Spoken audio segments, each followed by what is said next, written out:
Good evening, everyone, and welcome to episode 21 of Comic Relief, the live weekly talk show for all things comics, their on-screen adaptations, and anything else that makes you want to get nerdy with it. If you are watching the live recording on Twitch, please note that alerts will be muted, but will still show up and be acknowledged at the earliest opportunity. If you're watching this on YouTube via the Box Network, please like, share, and subscribe to the Box Network, the new talk show network covering comic, horror, anime, and music news. An easy way to show your love and support is to make that YouTube algorithm happy, and if you'd like to stay up to date with upcoming shows and news, join us on Discord or follow us on Instagram and Twitter. Links will be in the description box down below. But not for now. On with the show. Jagger, what's up? What's up, man? How you, man? I'm good. I kind of skipped the whole like we are your hosts because they know us by now. They know us by now. 20 We're pretty much famous. Yeah, if 21 episodes in, they don't know who we are, then either we're doing something wrong or they are. So absolutely. Yeah. Okay. Yeah. It's been a week. Did I throw you off there? Between a little bit. It threw me off a little bit, but only slightly. It's been kind of a week. I'm so used to everything going in such a structure. Like we're kind of going. I know we're breaking like the mold a little bit here. Break the mold. I like it.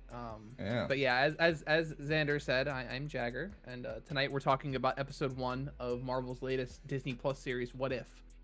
But first, let's get into some news. Why don't we got news? We got news. We got news. The nerd news. Yeah. So first off, I didn't even know that this was like a confirmed thing, but actress, I'm gonna butcher this name by the way, Alaqua Cox.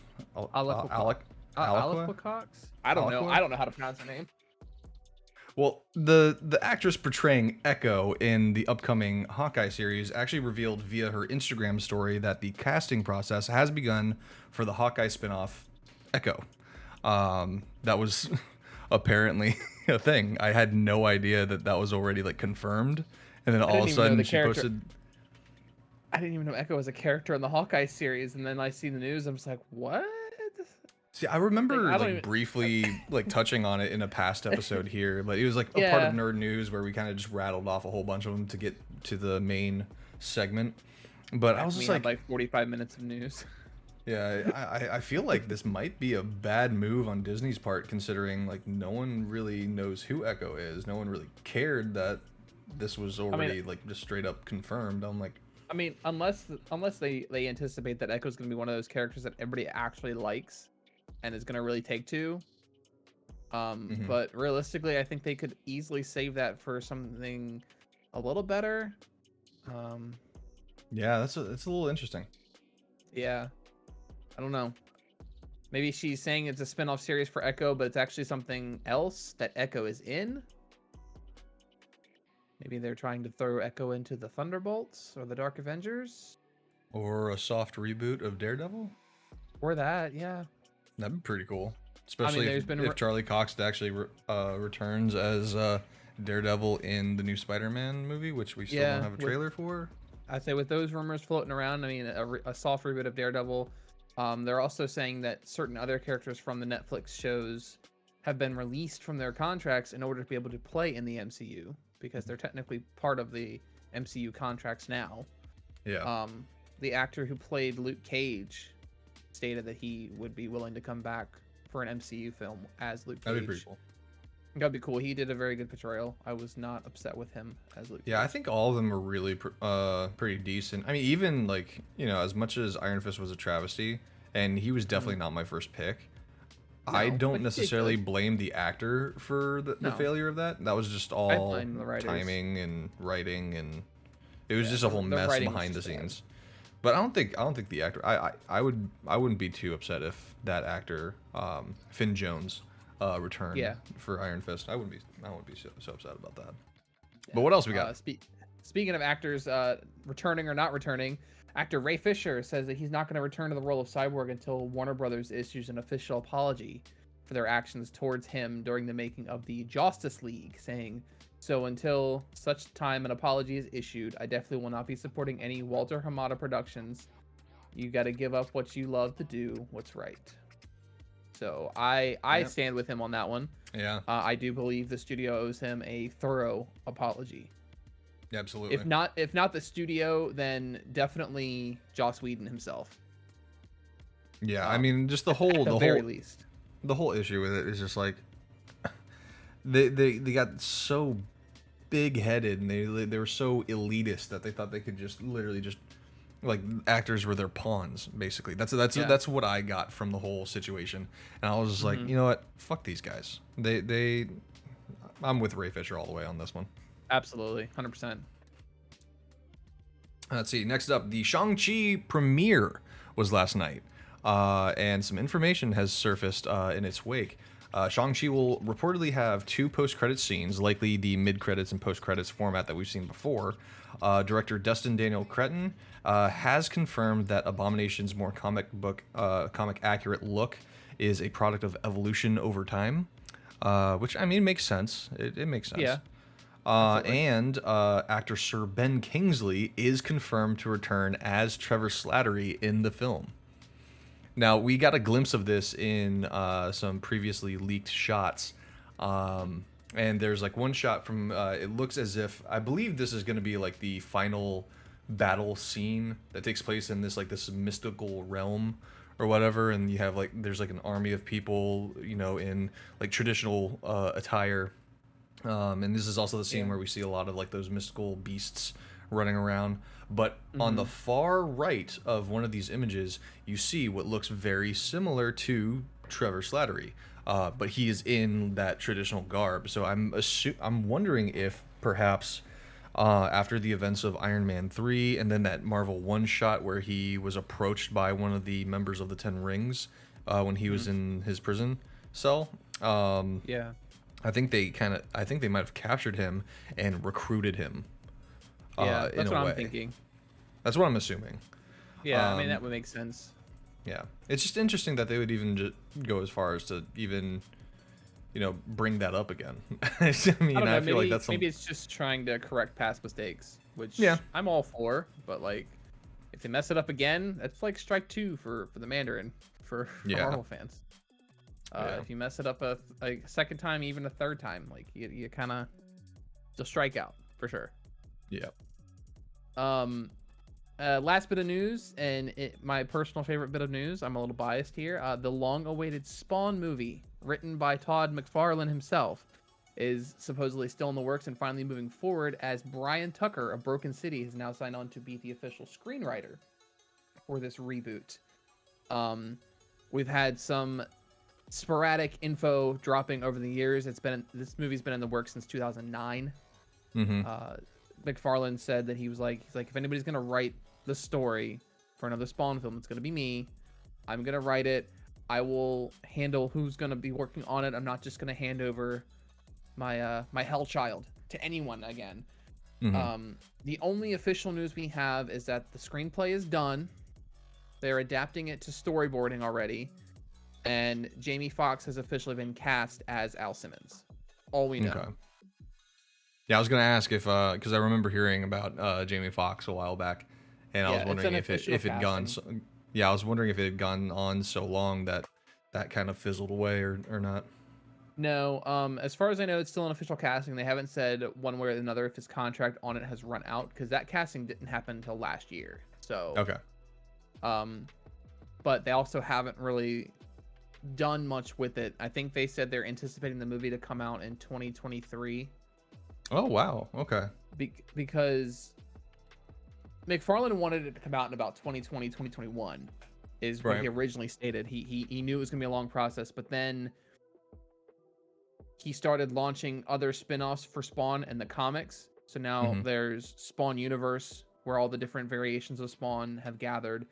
There's now King Spawn, which just started, which I have to go pick up my copy of King Spawn while I'm thinking about it. No, I got like the pre-order bundle where I got like one of the hand-drawn covers by Todd McFarlane himself. Oh, that's sick. For like extra money.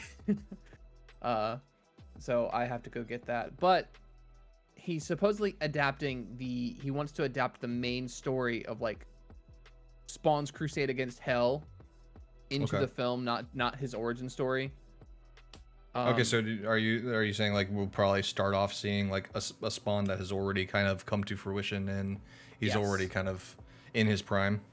Yeah, we're not gonna get like the Michael Jai White version where he's like learning how the suit works. He's done this before. Okay. He's ready to go down and take on the devil and kill God and all that stuff. Do you think that might be a little bit jarring to some people who aren't familiar with the character? Probably, but I think they'll adapt quickly. The nice thing about Spawn, the nice thing I've always said about Spawn is like you can read a couple issues and catch up fairly quickly. Okay. So now, it's not like one of those deals where. Would you put it past them to potentially put in like some flashback scenes to kind of get people caught up? Probably. It would probably be one of those deals where it's like, so okay. In an ideal world, we would have a Spawn movie that starts not focused on Spawn. It's not focused on Al Simmons. It's actually sort of like a Gotham style film where it's focused on the city that he's in and how the city currently is affected by Spawn as a presence. And you get like retellings of things that have happened with Spawn, which kind of gives you the origin story of like Al Simmons died. He was recruited by Hell to be the Hell Spawn. He got the suit. He fought the Violator. He fought Malebolgia, etc., and then quickly move on and start into the conspiracy of him supposedly having to lead an army against Heaven in a war. It'd be tricky because you'd almost want to keep it in sort of like a neo-noir style, but also it needs to go heavily into like horror sci-fi. Okay. Because it is dabbling into that like holy war type movie, and you don't. I'm thinking like you say neo-noir, and I'm like for some reason I'm thinking kind of like Sin City, but not nearly as like bombastic. Yeah, basically. Okay. It's like think Sin City, without the stylized camera shots. Yeah. So okay, I'm thinking. I'm trying to compare it to maybe almost else. kind of how Matt Reeves' The Batman is kind of setting itself up to be. Yes. It's like not directly focused on Batman. It's like Gotham as a whole. Batman is a focus, but he's not the main focus. Like we're not getting the Batman origin story and the training arcs and all that stuff. It's like we know who Batman is. Let's just move on. Not a lot of people know who Spawn is or Spawn's origin, but really you can literally sum it up in like one short scene. Gotcha. Al Simmons is ex-military. There's a conspiracy. They kill they kill him, send him to Hell. Hell recruits him, makes him their lead Hell Spawn, and then he rebels. That's his origin. Okay. Cut and dry. You could do that in like one or two flashback scenes. It doesn't have to take up an entire quarter of the movie, and you can get into the meat and potato story of Spawn. Okay. Sign me up. Yeah. If Papa Todd is on board and he's writing it, I'm 100% for it because he's not going to let that thing go to shit. Because that was the problem with the first live action film is Todd kind of just signed off and said, yeah, you can use Spawn, do what you want with it. I doubt it's going to get much bigger than this. He was in his like first 100 issues. He hadn't really gotten super big yet. He was kind of on par with Batman for image, but like not to the point where he was worried that a movie was going to ruin it. Because they'd already had the animated series and then they had the live action movie. But Spawn, from then on, Spawn quickly became one of those characters that was like, if you don't know the comics, you don't know Spawn, or you only know Spawn as a guest character in other games like Soul Calibur or Mortal Kombat. Yeah. Which I tried using him in Mortal Kombat against my brother. I couldn't get a handle on it. Oh god, he's so cool. He's so good in Mortal Kombat. Well, anyway, that wraps up our nerd news for today. Now we're going to get to the main segment here. So right now, I'm going to say to you guys, this is your official spoiler alert. If you have not seen Marvel's What If Episode 1, turn away now if you don't want any spoilers, because we're going to give you pretty much a whole breakdown, considering that the What If series is consisting of pretty short episodes from what we're used to now. Yeah, it's like 35 minutes. Yeah, in fact, it probably goes back to how WandaVision was. WandaVision was the same way. They were roughly shorter. And it's kind of nice because I can actually just watch it on my lunch break and just come home. And I'm like, all right, babe, put it on real quick. If we started now, then I can make it back to work in time. But no, this starts off with we get our start with back in World War II. The start of the Super Soldier program with the SSR. Yeah. However, one little change, and that's going to be the theme with all these episodes, is that there's one little thing that changes from what we've seen so far. And from this first episode, it could be very small. This was as small as, no, I'm good here. Yeah. The big change was the fact. The nice thing is, like, you have the Watcher as a narrator, kind of like saying, like, he's kind of guiding you through this. It's just like, because, like, I don't remember how the scene went in Captain America: The First Avenger. I don't remember that she went up into the booth and didn't stay down there. Yeah. I actually had to go back and watch that part in Captain America. Yeah, I went back and double checked. I'm like, oh wow, she does go up to the top. I thought she was like in the room with them, but like he says, like, this is the moment that things changed. This splintered an entirely new reality. Her deciding to stay downstairs versus going upstairs changed it to the point where Steve Rogers does not become Captain America. That's wild. Yeah. First thing, before we start getting too much into the story, I think this show is kind of long overdue. Oh, What absolutely. If series. Because there was a whole line of What If comics that have come out as like special episodes, like special issues for years, and I've loved the ideas because it's like they did stuff like what if Spider-Man never became a crime fighter, or what if Daredevil was actually a criminal, things like that. They had an issue that was what if Steve Rogers wasn't Captain America, and that's how we got Captain Carter. So the fact that they're translating some of these into the MCU universe in a certain way is pretty neat.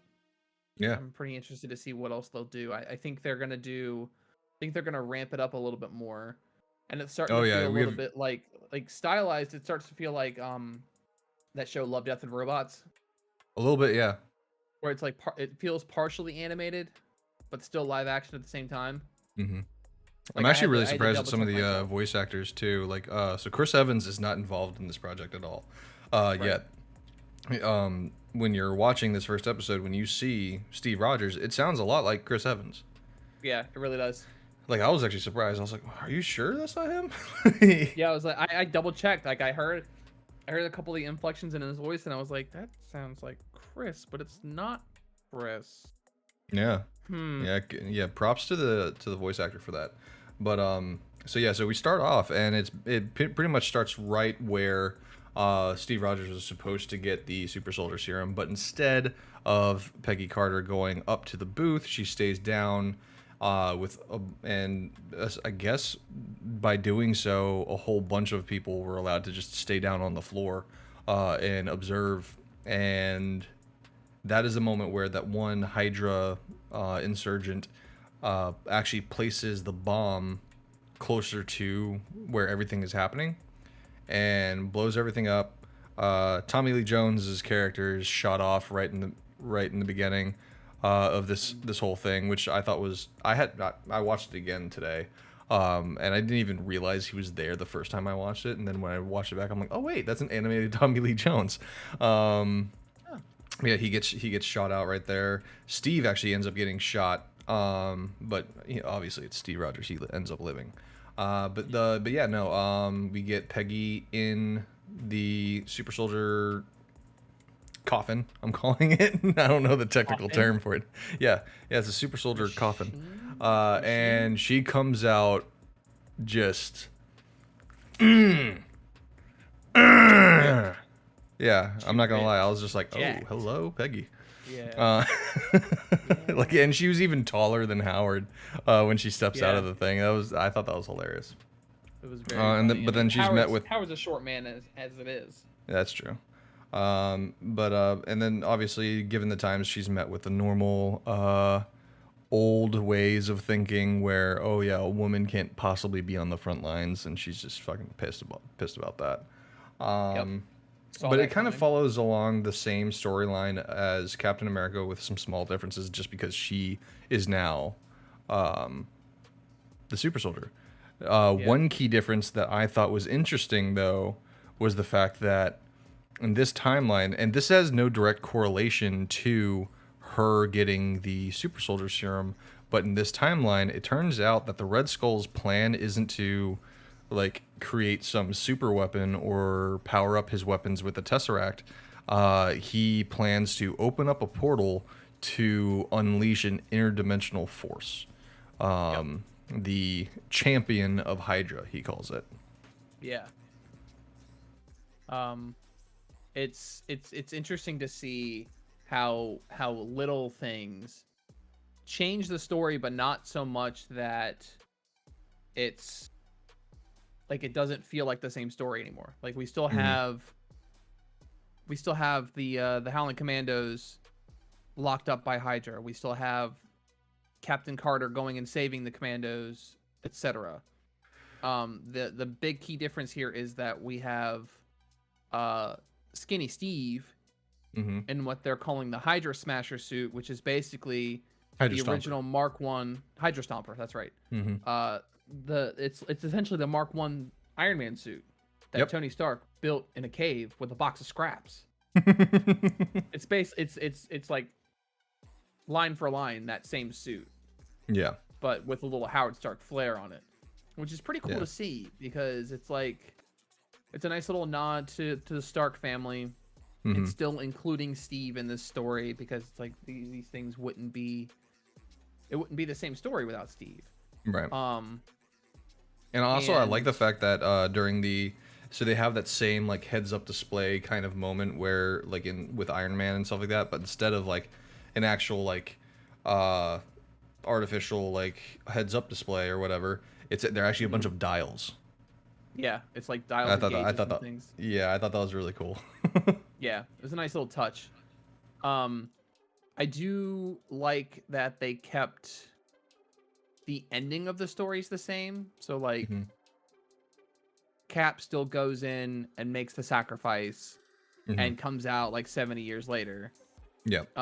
The only thing I was kind of anticipating was that if Captain Carter came out, like I was expecting sort of a twist, like when Captain Carter came out of that portal in the future, that Steve would still be alive, but Steve would have also received the super soldier serum. So like you have Captain Carter and Captain America existing in the same timeline, or that she would come out in a different reality where Captain America exists, but they know about Captain Carter, you know? I don't know. I was kind of expecting like one of those like haha gotcha moments, not like this is going to be a self-contained thing, but also I think they leave themselves open to be able to what am I thinking here? We gotta get you coffee before we start the show. Yeah, well, I took a nap, but like I'm drawing a blank. Oh, callback. That's the word I'm looking for. Okay. So callback to this episode where it's like, okay, these events happen. We can call back to it later and still reference Captain Carter and Skinny Steve and all that. Because a lot of the mid episodes we don't know anything about. Like we know the plot of the first 3 episodes, and we know the plot of the second to last episode, but we don't know anything else. And we got Devin in chat saying Skinny Steve. Skinny Steve. Because the next episode we have is it's the swap, where if T'Challa was picked up by Yondu and not Peter Quill. Oh, that's the next one. Okay, yeah, I haven't even seen what's in the lineup right now. And then episode 3 is what if Loki presented himself to the governments of Earth as king of Asgard using all his diplomacy. So basically, interesting, like a scary diplomat. And then there's no info on episodes 4, 5, 6, and 7.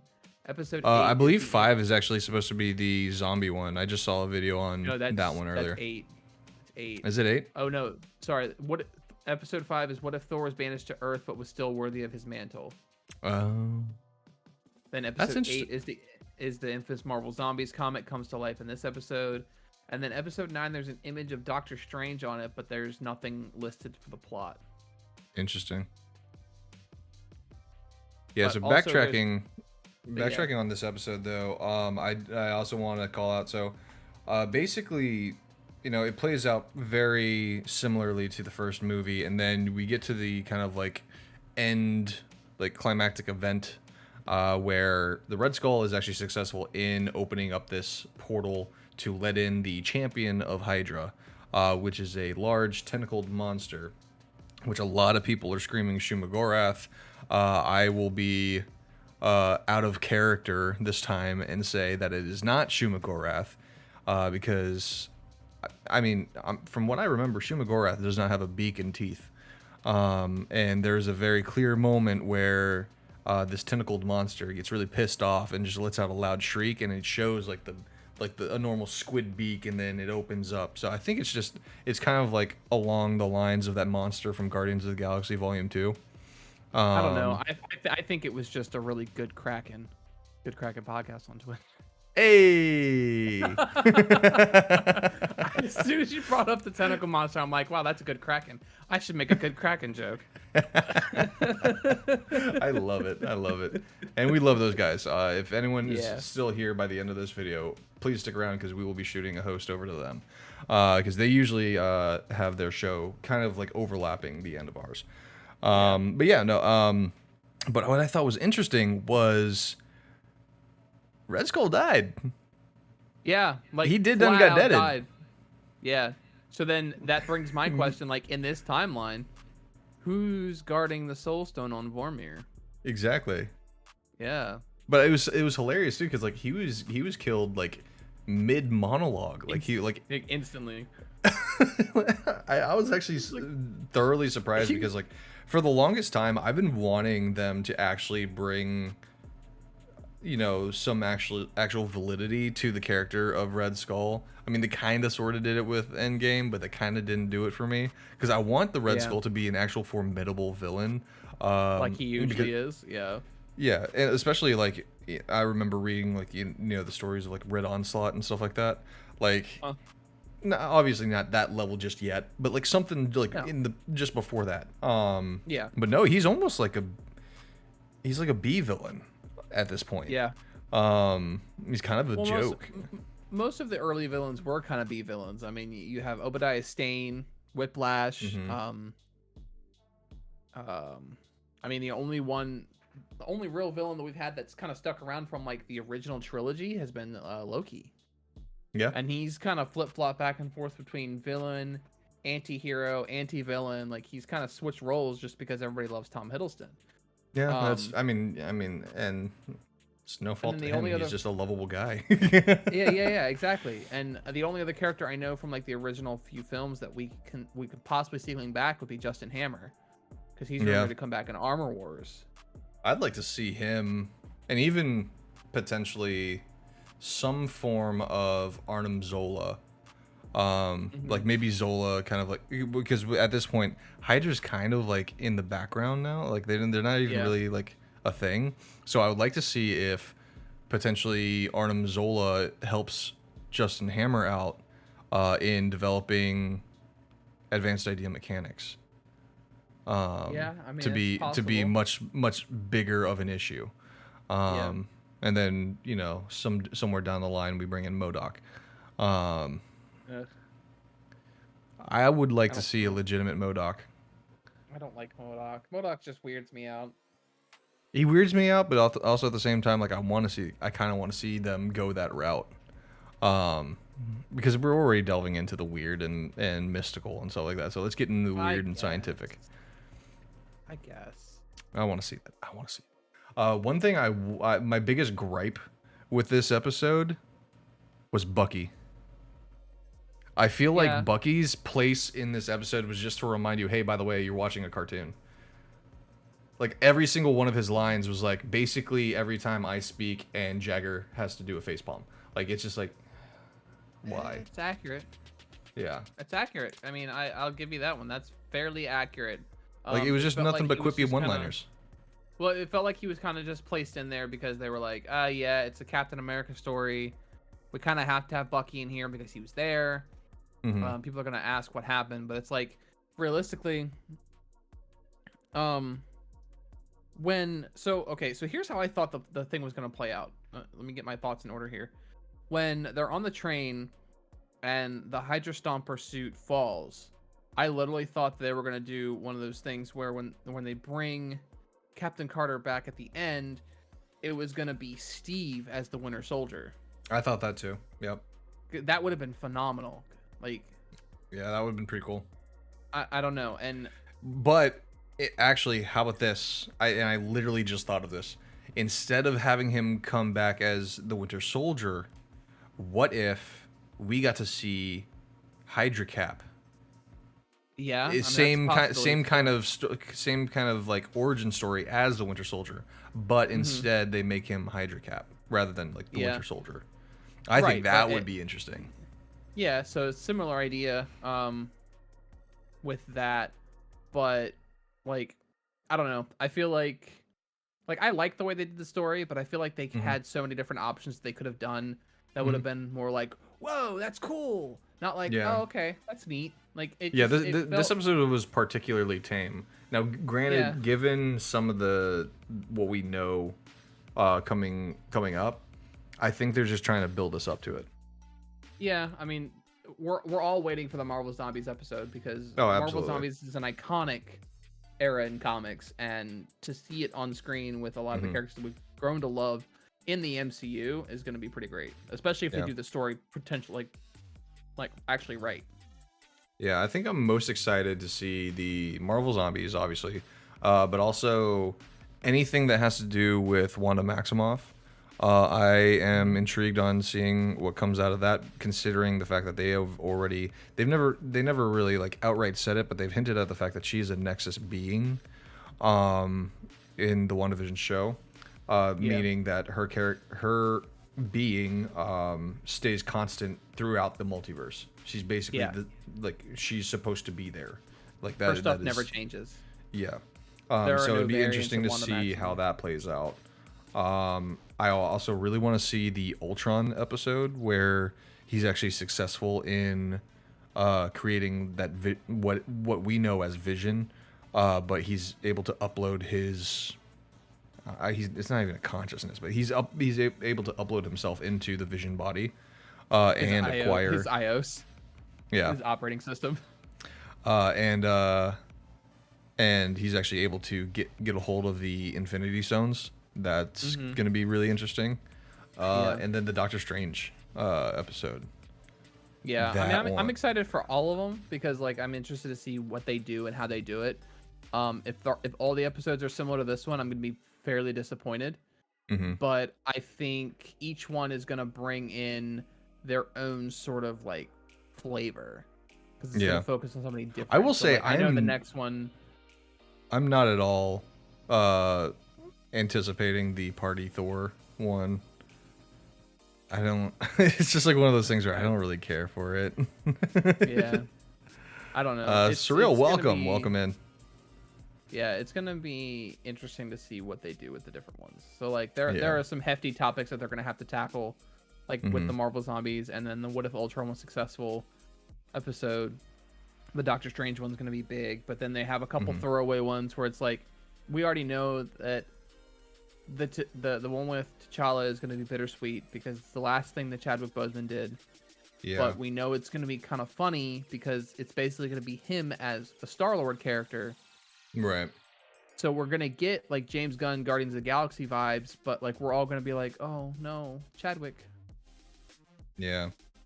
So it is gonna be really nice to see because like for the most part, when we've seen T'Challa as Black Panther, he's very serious. I mean, don't get me wrong, like the Black Panther movie had some comedic moments, but it was kind of like in his way.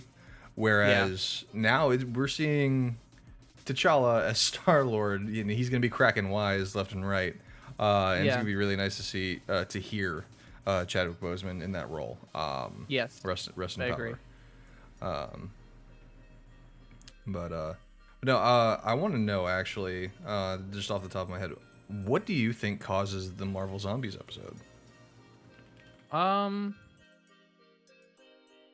gosh, that's a great question. What causes this outbreak? I think they're gonna point it at General Ross. Okay. I think it's either going to be either they're going to rehash the whole Hydra experiment deal, or it's going to be one of those deals where it's like General Ross is attempting to recreate the super soldier serum. He thinks he has a potential one, but it ends up that he mutated it with a virus, created one, and then that whatever super soldier zombie he creates goes on a rampage and starts infecting all of our Marvel heroes, and it just spreads from there. That's how I would do it. Like, because of how they're building up the Thunderbolts and the Dark Avengers, and they're kind of pointing everything back to General Ross. Like, I think that would be a good way to be like, hey, by the way, we're actually going to be going in this kind of a direction, just without the zombies. Okay. That's how I would do it. But so I'm going off of the general theme that everything is going to be pretty much like at least like the first like 5 minutes is going to be the exact same as a previous movie that we've already seen. And going by that kind of frame of mind, I think it's going to pick up around Civil War. Where at the beginning of Civil War, we see Crossbones going into the Center of Infectious Diseases and pulling a biological weapon, basically. And I think it's during that time, you know, like the Avengers are chasing him down and they're trying to get this vial back from him. I think during that time they're gonna mess up and it breaks right there in Lagos. Okay. And that's what starts this whole Marvel Zombies. That'd be a good one too. Using Civil War as sort of like the backbone. Because now I will say amount of heroes there that kind of splinter off after those events. Yeah, I will say during that time though, it's hard to really pinpoint because when we see the interaction between Zombie Cap and excuse me, and Bucky already has his Wakandan arm at this point. Right. So if they were to start it off at Civil War, this would probably be like it'd probably have like a time jump or something like that. Maybe it broke in Lagos and then nothing happened immediately. Right. And it was kind of like that slow burn, and then things still kind of played out the way that they did in the movies. And then when it got to that point, like right around Infinity War time, because like at the end of Civil War, he ends up going to Wakanda. And I think that's why he wasn't affected by this, because Wakanda is kind of like a safe zone during all of this. And then he's recruited to hunt down the Marvel Zombies. Or it could also be one of those deals where it's like directly after Endgame, the snap brings everybody back. But before that, Thanos also snapped and turned everybody who still survived the first snap into zombies. Or like something goes wrong in the second snap, where they bring people back and they come back as zombies, and it's like different people that got snapped away. I don't know. There's a lot of different ways that they could do it. We could, because they could go potentially, if they're recognizing all the MCU films, they could potentially go all the way back to the Incredible Hulk, with General Ross giving Emil Blonsky the super soldier shots, and somehow he instead of turning into Abomination, he has a zombie virus infection that spreads to the people he fights, and that would be interesting to see them acknowledge that movie, because I mean, obviously we've had characters from that movie resurface, like General Ross or Secretary Ross now, but I mean that's about it. That's pretty much it. Yeah, so I mean, and they don't really acknowledge that the events of that movie happened. Yeah. So I don't know. It'd be interesting to see them kind of pull that out of their hats. Now, another thing on the Marvel Zombies things. I know that we're talking about this even though we're only on episode 1. But this is honestly the most anticipated episode, obviously. But there's an image of zombie Iron Man, and behind him, if you look closely, behind him is a zombified Ebony Maw and Cull Obsidian. Yeah. didn't see that. Further, confirming that this takes place right around Infinity War-esque times. Yeah. So, because like most of the promo images that we're getting are of the zombie Captain America. Mm-hmm. And then you can see the zombie Iron Man off to the side. Sorry, I'm reviewing some of the images now. And yeah, I'm seeing the zombie Iron Man with the people behind him. It's kind of hard to tell who's actually behind him. I found it here. I'm saving the image right now. Okay. See here. I might see if I can pull it up on stream as well, just so that we can show everyone that what we're talking about. Yeah. Definitely. But I'm wondering if maybe they're doing this as sort of like they're in place of Infinity War. Right. Because looking at the poster that I found, it shows Zombie Cap, Zombie Iron Man, and then a horde of zombies in the middle, and the world is kind of destroyed.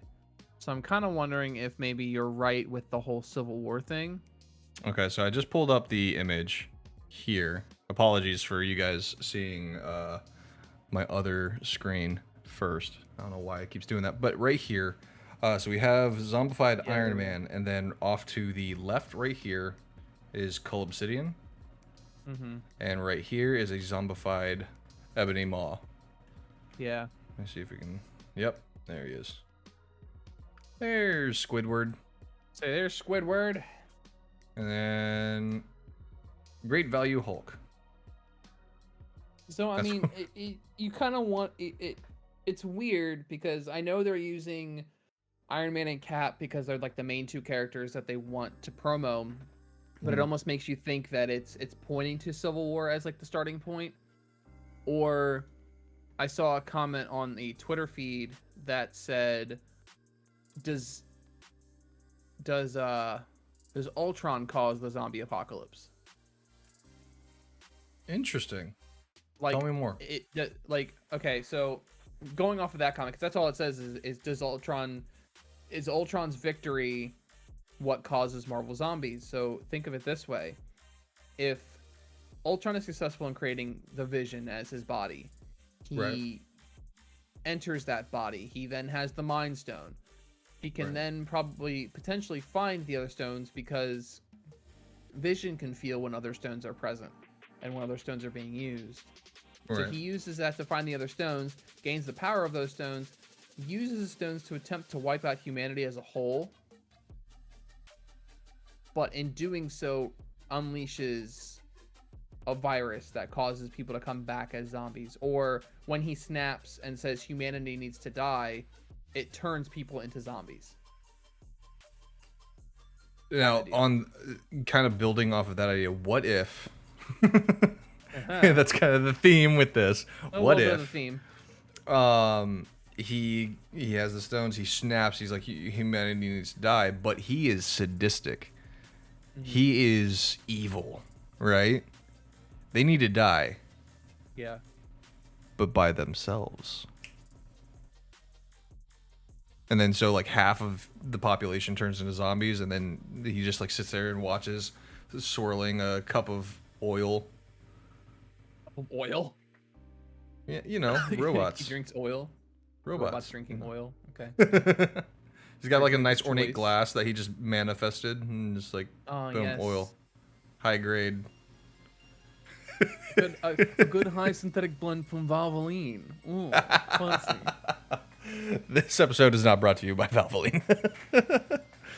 Wouldn't robots drink gasoline? That's a solid point. Gasoline, that could be something too.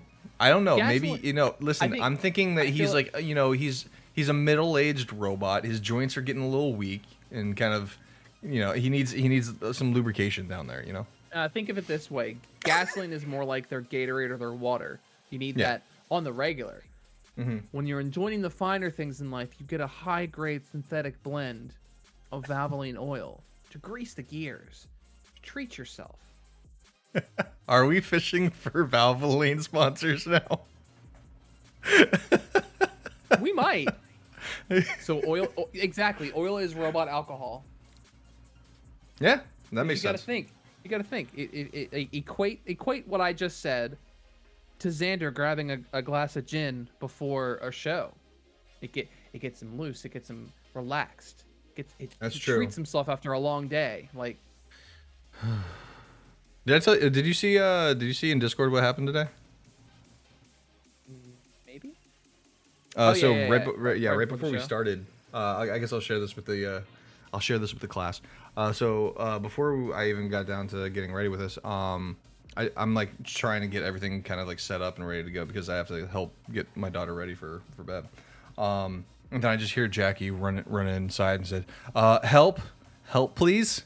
I was like, okay. So I run out there, and apparently there's this kid new in town. He was skateboarding around the neighborhood, and just off to the side of our house, we have this big hill with a sidewalk, and he fell off his skateboard and dislocated his knee and got all scraped up.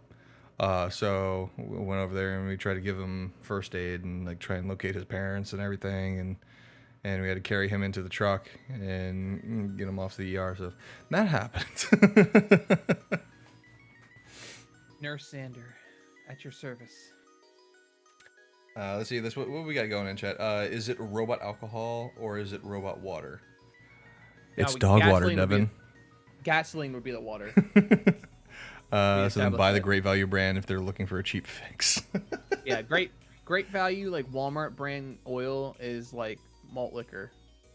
Like that's going and buying a 40 from your local gas station.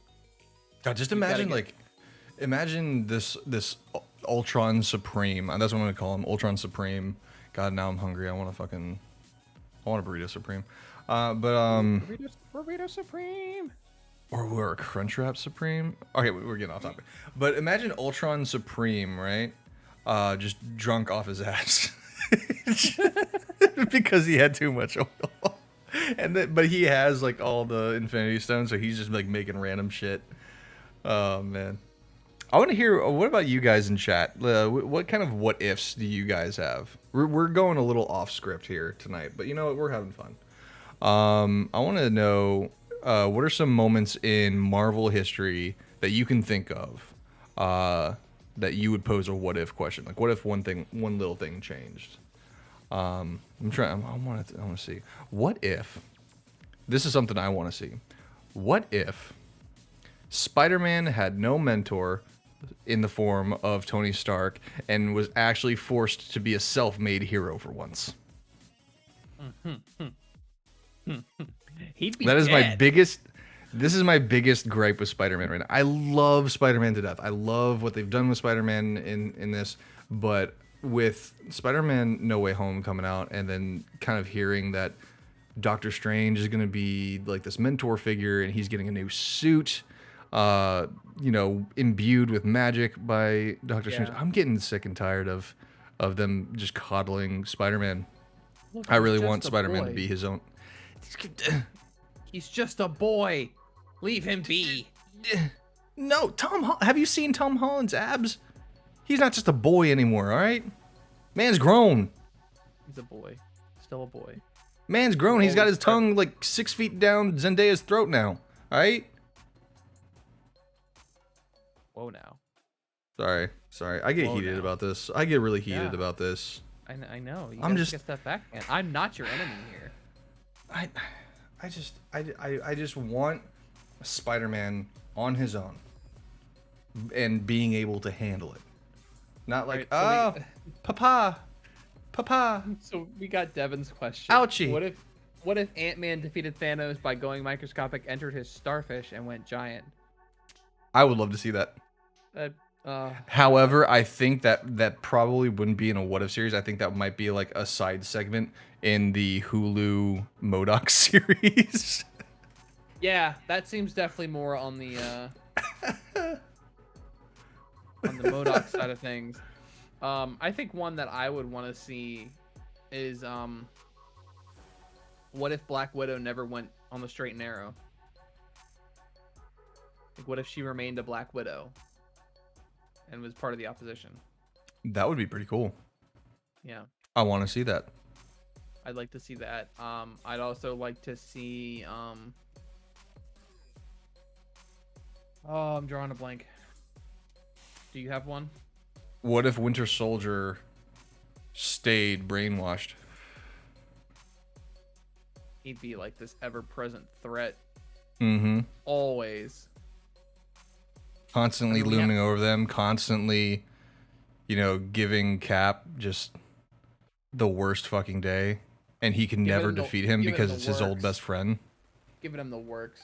Just beating his ass. What if Winter Soldier actually killed Cap? Ooh. Interesting. What if Hawkeye? Oh, look, Devin and I are on the same wavelength. Look at that. What if Winter Soldier killed Cap? Like the end of Captain America Winter Soldier. Instead of kind of like recalling his memories a little bit and stuff like that, he just took the shield and just fucking off with his head. That would be sick. I want to see that. Let's see what we got here. What if Hawkeye had jumped? When? At what point are we referring to? We're talking Vormir. We're talking Vormir. Oh, okay. Yeah. Vormir. Okay. Ooh, that'd be interesting. Yeah, that'd be interesting. So we'd have a Black Widow series on Disney Plus rather than Hawkeye. Basically. And then Scarlett Johansson would never have sued Disney because having a series on Disney Plus would have been clear cut in the contract. and then Jeremy Renner would be suing Disney because he would have a Hawkeye film. Yep. Yeah. A Hawkeye film with Kate hunting Black Widow. Ooh. Yeah, Kate Bishop ends up being recruited and has to hunt Black Widow. There we go. Let's see. Let me just make sure I got everything.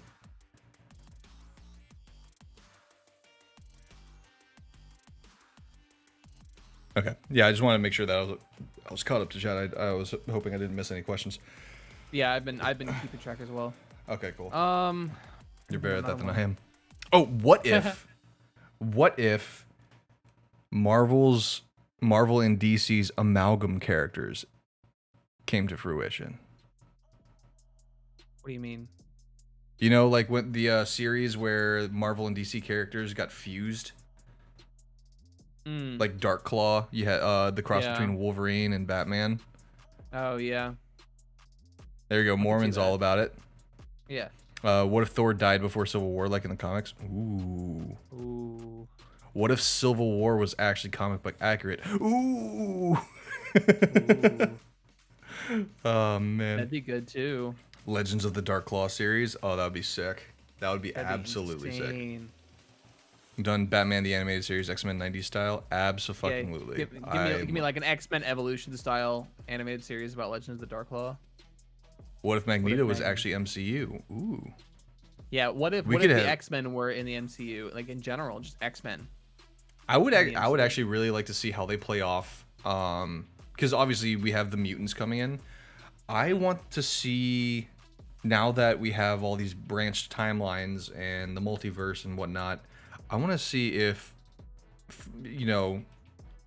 for this entire time, Wanda's father was actually already Magneto.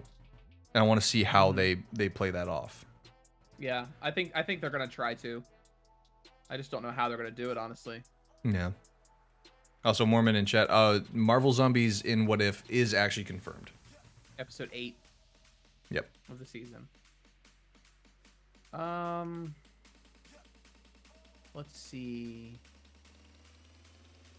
What if Deadpool was in Endgame?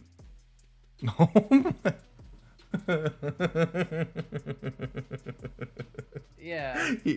I can imagine he would be the first person to actually tell Ant-Man to enter the starfish and go big. I think that's where we would get that storyline from. Do we get Fantastic Four, X-Men in it? Because them eating Galactus was a huge thing. No, we do not. But that's where now reports have said that the Marvel Zombies episode of What If will borrow a lot more from the comics than any other property has thus far. So that being said, I think the Galactus portion will be replaced by because we just had the image up earlier, Cull Obsidian and Ebony Maw. They will be kind of like the cosmic entity, and maybe even Thanos. Thanos might even be present as well, and they might kind of take the role of that cosmic entity in this storyline. That's just my my assumption. As far as the Fantastic Four and X-Men in it, I mean, that'd be cool if they like maybe brought in the Defenders in place of that, kind of like low key be like, oh yep, they exist. Like, but I highly doubt that they would introduce anything new, like to that magnitude in an episode of What If. Yeah. Let's see. I want a whiny Spidey after eating Aunt May and MJ. Ooh. Man, you're too much of an Invincible fan. That is dark. Not a bad thing. No. But I mean, considering the fact that they axed the man spider concept for being too dark, yeah, I highly doubt that's gonna happen. True. Which I'm actually really glad for, because I don't want to see that. I wanted to see it. I wanted to see it so bad. I mean, even going back as far as watching the Man Spider arc in the '90s cartoon, that still gives me the heebie-jeebies. Really? Yeah. Wow. Your body horror phobia is through the roof, man. It's bad, dude. It is bad. It took me a while to get through John Carpenter's The Thing. Well, that's body horror central. Like, you can't expect to get through that. Well, I think that's actually what started it. I think that's the one that started it for me. I still love the movie to death. It's definitely one of my favorite horror movies of all time. Granted, I'm not a big horror movie guy, but I credit that for being my favorite movie because there was a good bit of everything. You know, action, science fiction, obviously the scares, and a little bit of comedy here and there. In fact, when I got through, I ended up watching it like maybe like 3-4 times. When I got to like my third time watching it, I kind of laughed at the fact that I was so just like freaked out by the decapitated head sprouting spider legs. Yeah. Yeah. Like I was just like sitting there like, oh god, oh god, what the fuck? Like, yeah. Let's see, Spider Carnage. Ooh, Spider Carnage. I don't think we'll get that. It'd be cool to see, but I don't think we'll see it. Oh yeah, I do remember that now. In the comic books, he eats them, and every time he eats, he whines about it. Well, yeah, that's because like the whole premise of the Marvel Zombies comic though was like they're zombies, but they still have their mental like integrity. Yes. Yeah, which is weird. That's kind of a weird concept.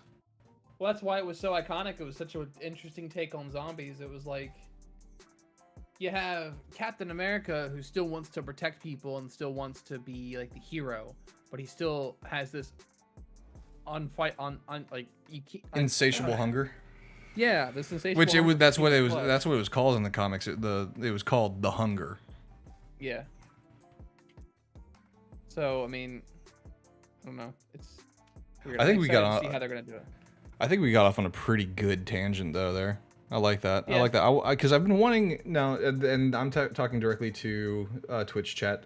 I'm sorry for the YouTube folks, but I do want to get the audience a little bit more included moving forward. So I'm thinking maybe if we have the time, we can kind of incorporate a little bit more of this in future episodes. And I figured it'd be a good time to start with this one.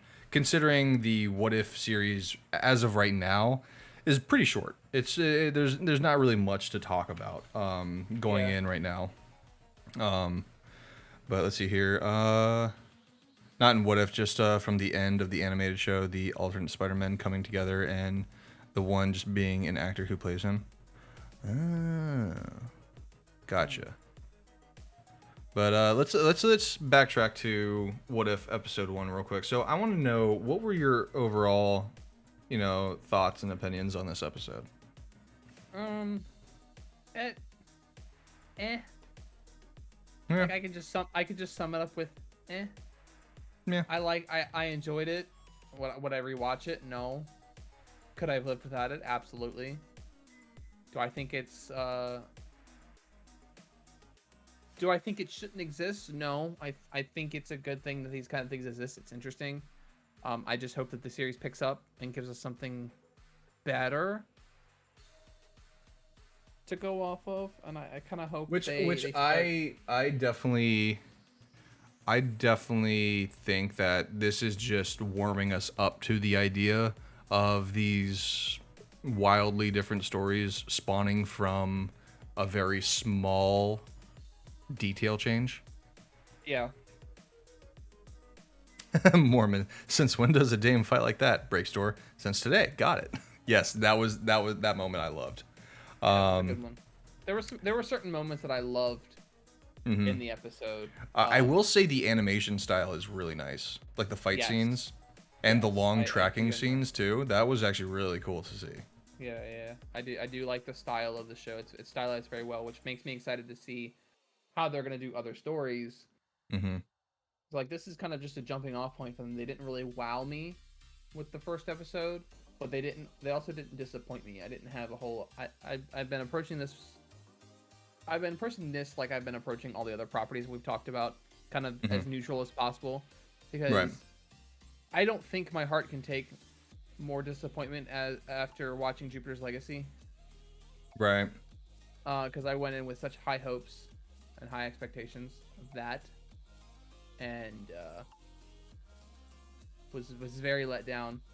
So I've been trying to approach everything with a very neutral stance. Like, okay, I'm gonna watch it. I'm gonna see how it is. Then I'll form an opinion on it after. There are very few things. You shock a dog enough times, they learn not to do that thing that they did. Yeah, so. Exactly. Don't get overexcited for things that could potentially be disappointing. Yeah. Which is why I'm trying to contain my excitement for the Spawn movie coming out. But yeah, that's hard because Spawn's my boy. Yeah. No, I think I'm in the same boat. After this episode, it is very kind of meh, but at the same time, given the context of the future episodes that we've seen so far, I think they're definitely just trying to warm us up. I do want to say that I'm glad that we got Captain Carter first and saw her in action, because I watched it with my wife, and the first thing out of my wife's mouth was, I know what my Halloween costume is going to be this year. So, yeah, so that's going to be sick. Yeah, I'm excited for that. I'm a fan. Tell her I approve. I will. But yeah, so I think that about does it for tonight's episode. Tonight's episode is much shorter. Actually, no, probably on par with our average times. On par with our average. It's shorter compared to a Husky episode. Yes, definitely much shorter compared to a Husky episode, because we can definitely go on and on. But yeah, so thank you for joining us today, guys. Thank you for everyone in chat right now. Please look forward to future episodes where we can actually get you guys a little bit more involved with this, because I love having that interaction and kind of spawning more conversation with you guys as well. But the YouTube folks, if you are unable to tune in, I'm sorry, but we will be on YouTube tomorrow.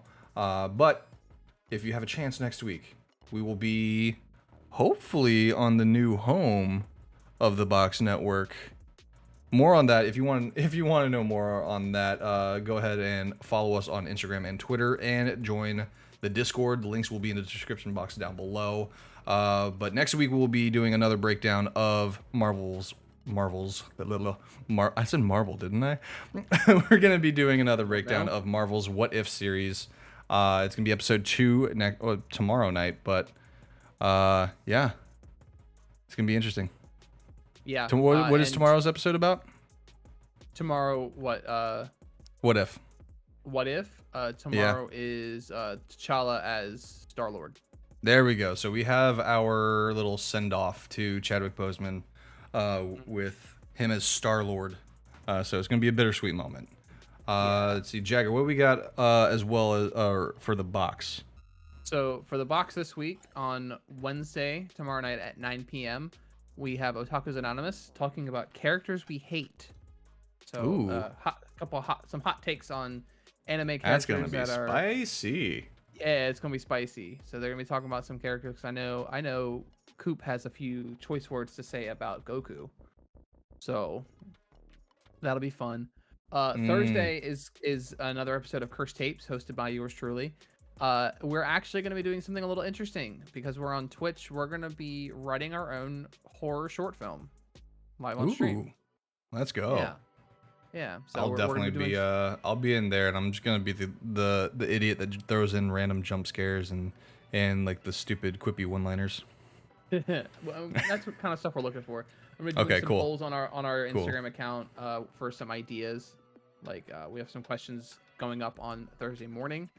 We'd like other people to go in and answer them so we can get some polls and some kind of a starting point for us to get the story rolling a little bit. And we'll probably do future episodes where we revisit this story and keep fleshing it out. And who knows, we may end up making it an actual film. We got to have like a token stoner character in that. There's always a token stoner character. All right. Well, if there are any other topics that you'd like to see us cover on this channel, on his channel, on Otaku's Anonymous, on Jam Sessions, on all the stuff that we do here on the box, please leave a suggestion in the comments down below. If you're watching this on YouTube and if you enjoy what we're doing here, please help us out. Like, share, and subscribe because that makes YouTube happy. But yeah, if you're here on Twitch, stick around because we are going to send a little raid over to the good boys over at the Good Kraken Show on Twitch. So I'm going to click that raid button right now, and you all have a wonderful night. Bye-bye. Bye, guys.